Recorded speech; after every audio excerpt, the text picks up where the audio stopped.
Mesdames et messieurs, bonjour et merci de votre fidélité à la télévision nationale congolaise. Aujourd'hui, nous avons l'honneur de recevoir dans l'émission De vous à moi l'auteur du livre Enjeux et perspectives, diversification économique au Congo Brazzaville, monsieur Désiré Mondélé, qui est également homme politique congolais, député du 5e arrondissement Wendy. Bonjour monsieur, merci d'avoir répondu à notre invitation. Alors, dans quel contexte vous avez écrit ce livre, Enjeux et perspectives, diversification économique au Congo-Brazzaville? Ce livre, Enjeux et perspectives, diversification économique au Congo-Brazzaville, est un ancien projet. Ce fut un projet que j'ai mûri pendant longtemps parce que je faisais une expérience de terrain en fait. Chef d'entreprise à Pointe-Noire, on pouvait être confronté à quelques, on va dire, à quelques difficultés et aussi à certaines réalités de terrain. Donc, ils m'ont poussé à observer et finalement à faire cette réflexion qui m'a pris quand même près de 3 ans. Et en 2017, donc j'ai publié cet ouvrage. Vous avez publié cet ouvrage en 2017, nous sommes en 2021 et la diversification économique au Congo-Brazzaville est toujours d'actualité. On en parlait, on en parle toujours. Qu'en pensez-vous? Écoutez, c'est une bonne chose qu'on en parle et qu'on continue à en parler, mais beaucoup plus aussi, c'est mis en œuvre aujourd'hui. C'est un processus. Vous savez, nous avons hérité d'une économie donnée, d'une économie, on va dire, coloniale. L'économie coloniale était axée essentiellement sur l'exploitation de nos ressources naturelles et donc l'exportation de ces ressources. Le caoutchouc, l'EVA, le bois, ensuite est arrivé naturellement le pétrole. Mais on a eu donc une économie quasiment extravertie et essentiellement axée sur l'export. Mais aujourd'hui, les enjeux sont tels que, et dans tous les documents stratégiques du Congo, on peut même déjà partir de la profession de foi du président de la République jusqu'au PND, aux divers PND, vous allez bien vous rendre compte que la diversification de notre économie est au centre même des préoccupations stratégiques de l'État. Donc c'est un processus. Je pense que c'est pas à partir de ma réflexion que la diversification économique est devenue, on va dire, le cheval de bataille du gouvernement ou des différents gouvernements de la République.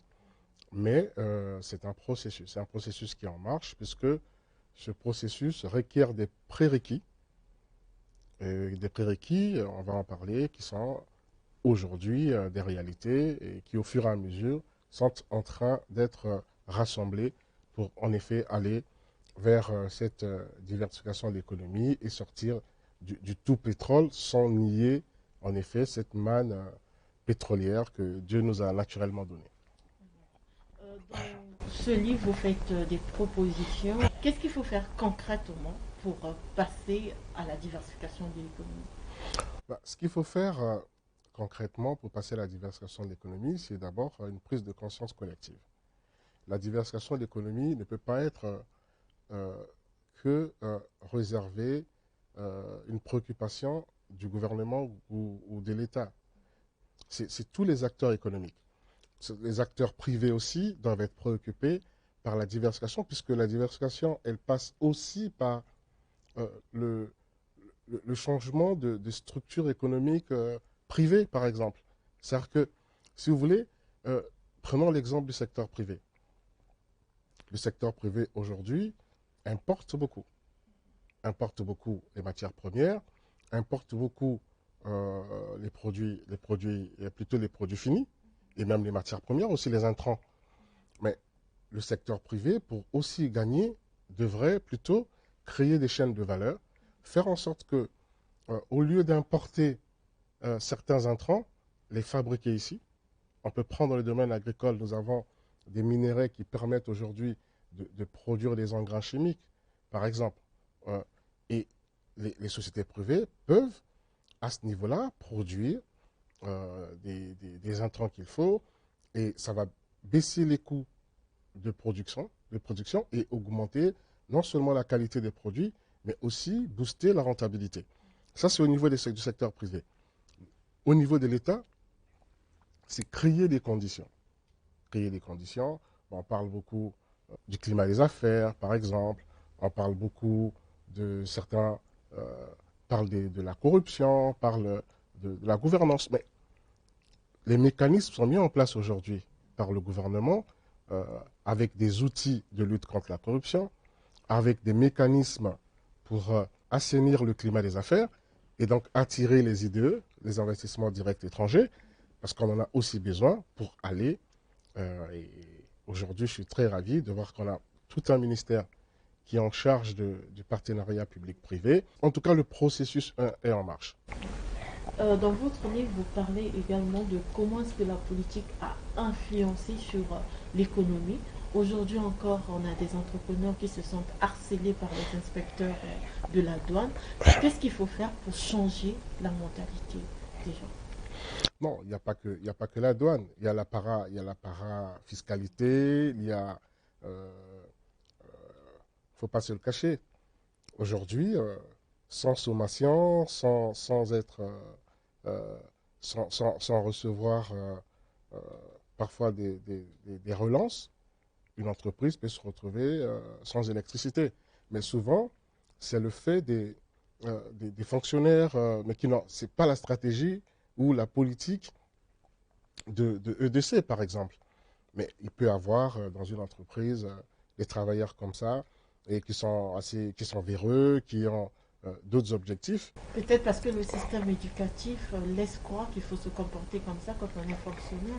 Non, je pense que je pense qu'on a un système éducatif aujourd'hui et depuis toujours d'ailleurs qui est reconnu au niveau de la sous-région et même au niveau international. Le problème, c'est l'éducation de chacun, c'est-à-dire que euh, la conscience professionnelle. Et ça, malheureusement, il est difficile aussi de l'inculquer à tous. Peut-être la sanction derrière. Mais ce qui est sûr, si on revient à la diversification de l'économie, madame, je voudrais vous rappeler que nous avons les atouts indéniables. Voyez-vous, on a pratiquement, on a 10, environ, sinon même plus, de 10 millions de terres arables. On a 22 millions d'hectares de forêt. On a une hydrographie abondante. On a une savane luxuriante.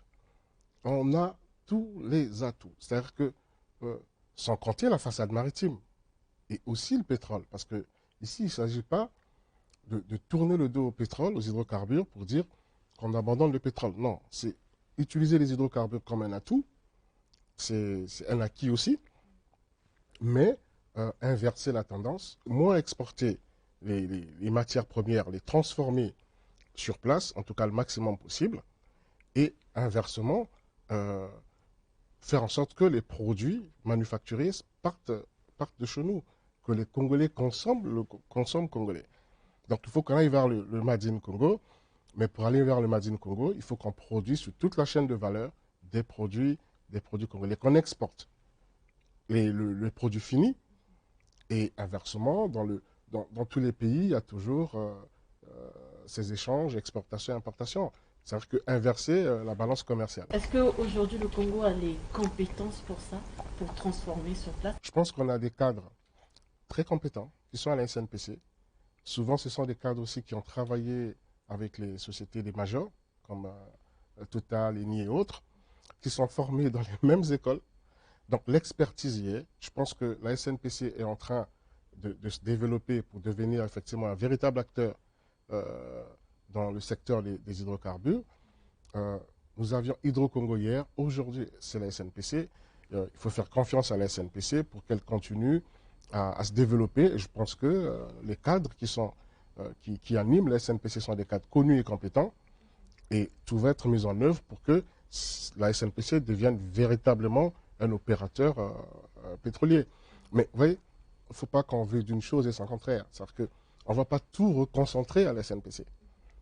Il faut qu'on arrive aussi à créer notre SNPC agricole, qu'on arrive aussi à créer d'autres SNPC industriels, mais pas seulement avec les capitaux publics. Il faut aussi qu'on arrive à développer véritablement un secteur privé fort, qu'on arrive à avoir des vrais hommes d'affaires privés, mais des Congolais, pas seulement des étrangers qui interviennent chez nous, et finalement, qui vont rapatrier aussi, quelque part, leurs gains. Donc, la diversification économique est la responsabilité de tous les acteurs, publics comme privés. Le processus est en marche, les mécanismes sont créés, les atouts sont là, tous les atouts y sont. Il revient donc à tous les acteurs, chacun en ce qui lui concerne, d'apporter, de développer sa petite structure, de diversifier son activité et parallèlement à l'État, comme c'est le cas en ce moment, de créer des conditions. De créer des conditions pour éviter beaucoup trop d'écueils au niveau des taxes, des surtaxes et surtout des contrôles. Parfois, ce sont les mêmes qui reviennent. On vous demande plusieurs, c'est ce que disent les entreprises. Hein, euh, en longueur de journée, ils reçoivent parfois plus des fonctionnaires que même des clients qui viennent. Mais ça aussi, c'est l'éducation. Peut-être qu'il faut faire des spots publicitaires pour dénoncer ce type de pratique et créer des mécanismes pour que ce genre de comportement soit vraiment, vraiment sanctionné. La diversification de l'économie, c'est aussi rendre le secteur privé attractif. Pour le moment, on constate que beaucoup de jeunes préfèrent la fonction publique parce qu'ils disent que la retraite est assurée. Qu'en pensez-vous? Ah, écoutez, c'est peut-être aussi l'héritage malheureusement colonial qu'on est en train de, après 61 ans, qu'on est en train de casser. Euh, le président de la République a tout récemment encore demandé à ce qu'il y ait véritablement un changement de mentalité. Euh, Aujourd'hui, avec les infrastructures euh, créées, avec les routes, avec les aéroports, avec la fibre optique, ben, les startups, les jeunes peuvent aussi créer des startups dans les domaines, le secteur agricole par exemple. C'est-à-dire qu'ils peuvent, avec leur smartphone, de vendre leurs produits, de suivre leur production. Vous voyez, tout est question aussi maintenant de changer le paradigme, changer de vision, se projeter vers l'avenir, mais dans de meilleures perspectives, sachant que ben, finalement, il n'y a pas que le sous-sol qui est riche, mais il y a le sol qui est très riche. Donc, il faut qu'on bénéficie, que les jeunes, euh, à travers aussi les incubateurs de projets, à travers des fonds, aujourd'hui à l'EFIGA, qui arrivent à point nommé, pour appuyer les jeunes qui créent leur start-up, qui montent leur entreprise, pour pouvoir être éligibles sur les marchés financiers. Parce que ce qui se pose aussi comme souci en ce qui concerne les jeunes, c'est aussi l'accès au crédit, l'accès au financement de leurs projets. À partir du moment où il y a des fonds nécessaires, il y a des mécanismes nécessaires, et on a un fonds comme le FIGA qui peut euh, accompagner, pas seulement pour apporter de, un cautionnement quelconque pour lever les fonds, mais aussi coacher les jeunes pour qu'ils aient un meilleur dossier, un meilleur business plan. Je pense que il revient aux jeunes de sortir du schéma que la retraite est forcément assurée à travers la fonction publique.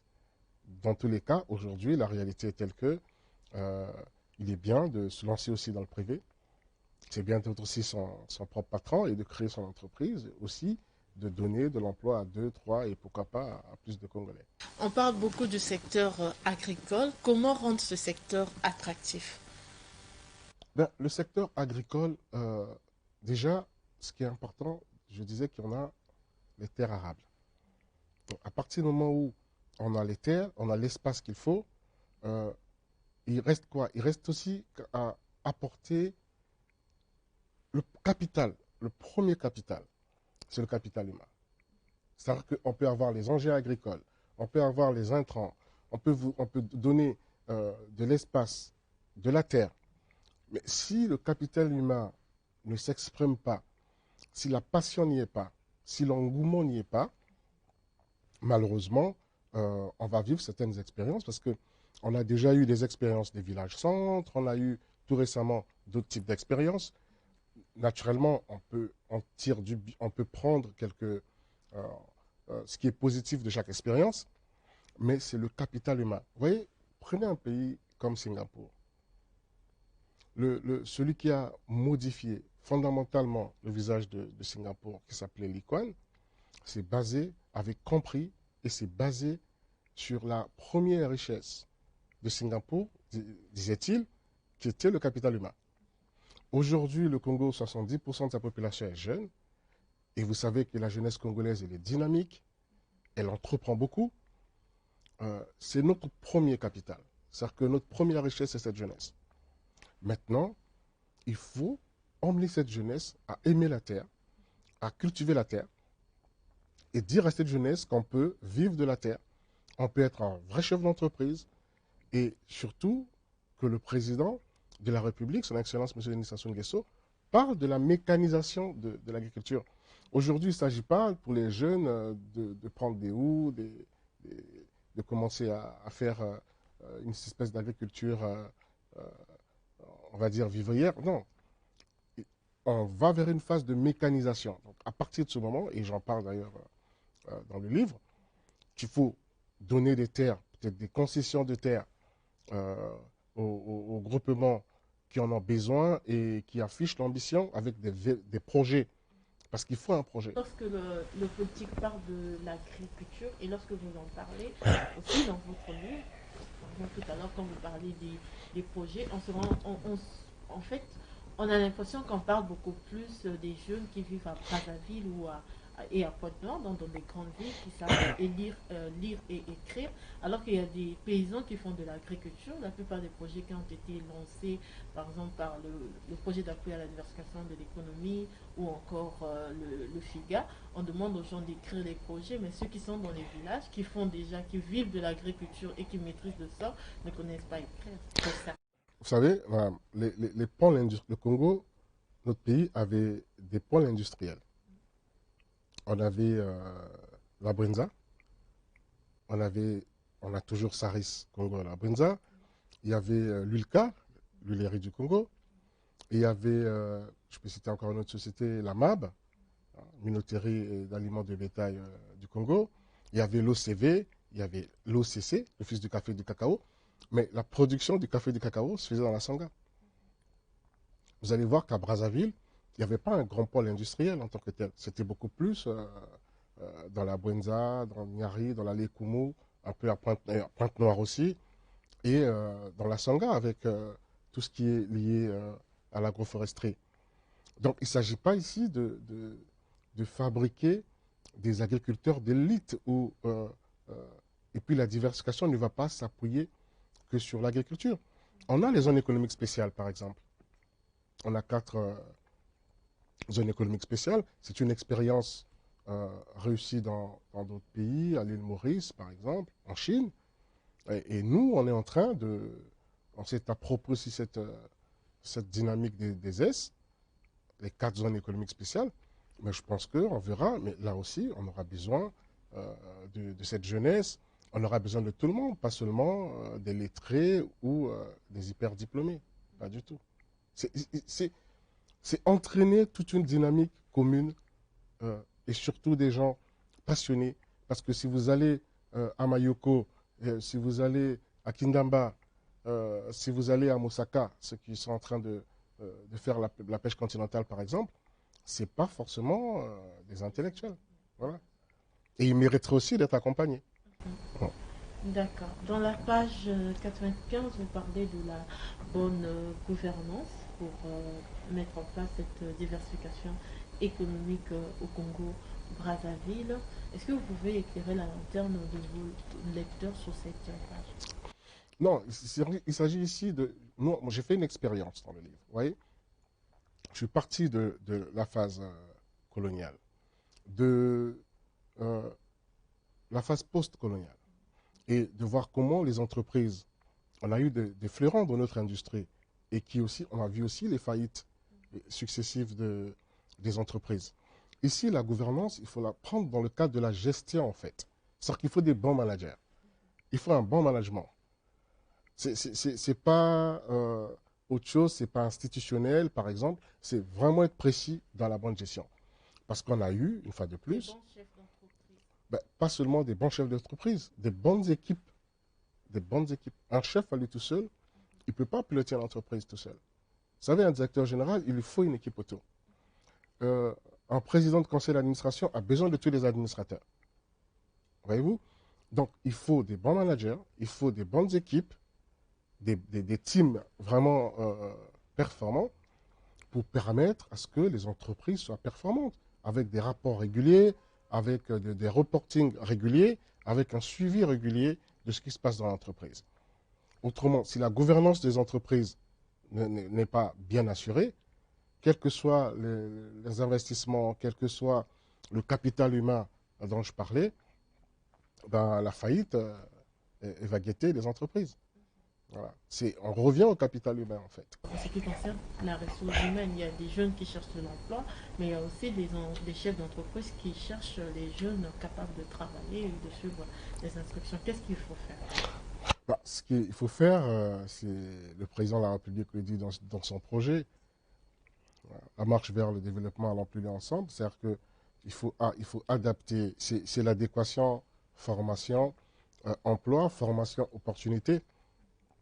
Aujourd'hui, on parle par exemple de l'agriculture au sens large, mais il faut qu'on arrive effectivement à former aussi les jeunes, à former, pas seulement les jeunes, mais à former aussi, euh, à faire un renforcement de capacité de ceux qui sont déjà dans ce secteur et qui veulent s'investir dans ce secteur. Donc la formation, elle est primordiale. Vous parlez de votre livre aussi, dans votre livre, des banques qui sont sur liquidité, mais qui ne proposent pas des crédits aux jeunes et aux entrepreneurs. Aujourd'hui, le Congo a créé le FIGA, mais est-ce qu'il faut continuer à bercer ces banques ou il faut appliquer une politique forte qui consiste à obliger aux banques de proposer des crédits? Non, c'est-à-dire que le livre de 2017, avec des expériences antérieures qui sont dans le livre, oui, il y a une décennie en arrière, le Congo, notre pays était en surliquidité, les banques étaient en surliquidité. Mais paradoxalement, on a vu une réticence en ce qui concerne l'accès au crédit, et quand on pouvait y accéder, les taux d'intérêt étaient très élevés. C'est-à-dire qu'on voit bien que la prudence des banques, qui aussi ont vécu, c'est aussi lié à l'histoire de nos banques qui, au fur et à mesure, à une certaine période, se sont retrouvées plus ou moins en faillite. Je n'ai pas besoin de les citer ici. Et donc, et surtout, parfois à cause de ce qu'on appelle des crédits toxiques. C'est-à-dire que les banques ont octroyé des crédits à des entreprises qui elles-mêmes n'ont pas su rembourser plutôt leurs crédits et parfois même investir en fonction de la demande donc, du crédit. Bah, tout ça a certainement fait en sorte que les banques réticentes, lorsque les banques... Je prends l'exemple, aujourd'hui, les taux d'intérêt peuvent aller jusqu'à 8%, voire même 11-12%. Euh, vous allez dans l'espace européen, vous allez emprunter à 1-2%, voire 3%. Donc, c'était simplement de voir aussi dans quelle mesure, au niveau de nos banques, au niveau de notre zone, euh, que les taux d'intérêt soient un peu plus accessibles et que accompagner les entreprises aussi à monter des bons dossiers. Parce que le problème aussi, c'est les bons dossiers. Parce qu'il ne suffit pas de dire aux banques qu'on a besoin d'argent, que les banques ne donnent pas les crédits, puisque les banques vivent de ces crédits-là aussi. Mais c'est aussi de monter des crédits, plutôt des dossiers fiables, bancables, pour permettre à ce que ben, les banques, en toute confiance, arrivent non seulement à donner des crédits, et peut-être aussi à revoir les taux d'intérêt en fonction des projets, si, seulement si les projets présentés et retiennent l'attention des institutions financières. On parle de la malédiction du pétrole, des industries extractives. Et ici, vous parlez beaucoup des industries extractives également. Vous faites vos propositions. Est-ce que vous ne pensez pas qu'aujourd'hui, le problème avec le pétrole ou le bois, c'est tout simplement le manque de transparence de la part des compagnies pétrolières? Ben non, pas vraiment. Moi, je pense pas que ça soit une malédiction. Au contraire, c'est une bénédiction. Le pétrole est une bénédiction, le bois est une bénédiction. Le coco, le fumbu, le coco, c'est une bénédiction. Voilà, on a des produits comme ça qu'on ne plante pas, qu'on ne produit pas et que Dieu nous a donnés. Mais qu'il faut savoir qu'ils sont euh, épuisables et qui ne sont pas renouvelables, forcément. Voilà, c'est une manne de Dieu. Maintenant, donc c'est une bénédiction. Euh, Par contre, est-ce qu'il faut Mais le Congo adhère à plusieurs initiatives en ce qui concerne la transparence. On est membre, on participe au processus ITUE et qui permet aujourd'hui, qui permet depuis un bon moment à nos partenaires étrangers, à nos partenaires bilatéraux et multilatéraux de suivre la traçabilité, la transparence en ce qui concerne nos structures extractives, nos minerais et autres. Donc nous ne souffrons pas fondamentalement de ce problème. Est-ce qu'on n'a pas raté le coche de la diversification de l'économie? Nous sommes en période de crise. Non, on ne peut pas rater le coche parce que je dis que c'est un processus. Il y a des prérequis. Je vais les citer. Il y a les infrastructures. Il y a des routes qu'il faut mettre en place. Aujourd'hui, on peut aller de Pointe-Noire, Brazzaville, Pointe-Noire, Brazzaville-Ouesso. On a des aéroports. On a plusieurs aéroports aujourd'hui. Il y a d'ailleurs la zone économique spéciale Olombo-Oyo. On a une belle façade maritime. On a une mer en eau profonde, tirant d'eau 15 mètres. On a le fleuve, on a les affluents qui vont avec. Donc, les prérequis sont là. Sans les infrastructures, comment voulez-vous qu'on évacue les produits, par exemple? On a le chemin de fer. Et aujourd'hui, on parle même d'un projet de port minéralier. Alors, il faut ces infrastructures, ce sont des prérequis. Et aujourd'hui, c'est en marche. On parlait du pétrole, il y a eu ce débat, où va l'argent du pétrole? Voilà. Ça a servi aussi aux investissements, ça a servi aux grands projets, aux grands travaux. Et ces grands projets permettent aujourd'hui à passer à une autre phase, maintenant à la phase, on va dire, d'implémentation, d'installation des entreprises et de formation et on l'espère, de développement des zones économiques spéciales, de développement des pôles industriels, des ports agro-industriels, agro-pastoraux, parce qu'il faut se déplacer. Et là, aujourd'hui au Congo, on peut se déplacer facilement. Monsieur Juste Désiré Mondéli, merci d'avoir répondu à notre invitation. Est-ce que vous avez un mot ou une phrase à dire à nos téléspectateurs que vous n'avez pas pu dire lors de notre entretien? Non, vous remercier. Vous remercier et puis dire que la diversification de notre économie est un challenge pour tous les Congolais, pour tous les secteurs publics comme le secteur privé. Voilà, merci à vous. Mesdames et messieurs, merci de votre aimable attention. Nous vous retrouvons la semaine prochaine à la même heure sur la télévision nationale congolaise. Nous vous rappelons que nous avons reçu sur notre plateau M. Juste Désiré Mondélé qui a parlé de son livre Enjeux et perspectives, diversification économique au Congo-Brazzaville, publié aux éditions Jean Piconnet.